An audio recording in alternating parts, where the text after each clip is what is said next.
حدیث نمبر 1255 حضرت ابو ہریرہ رضی اللہ تعالی عنہ سے مروی ہے، فرماتے ہیں رسول اکرم صلی اللہ علیہ وسلم جب نماز کے لیے تکبیر کہتے تو قرات سے پہلے کچھ دیر خاموش رہتے۔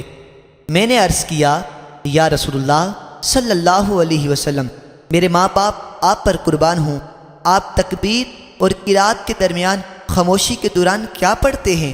آپ نے فرمایا میں یہ کلمات پڑھتا ہوں۔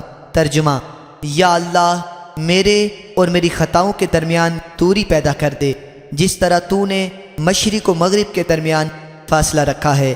یا اللہ مجھے میری خطاؤں سے اس طرح پاک کر دے جس طرح سفید کپڑا میل سے پاک کیا جاتا ہے۔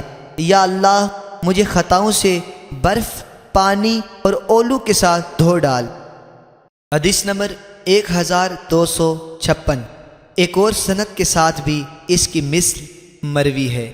حدیث نمبر 1257 حضرت ابو ہریرہ رضی اللہ تعالی عنہ سے مروی ہے، فرماتے ہیں رسول اکرم صلی اللہ علیہ وسلم جب دوسری رکعت سے اٹھتے تو الحمدللہ رب العالمین سے قرات کا آغاز کرتے اور خاموشی اختیار نہ کرتے۔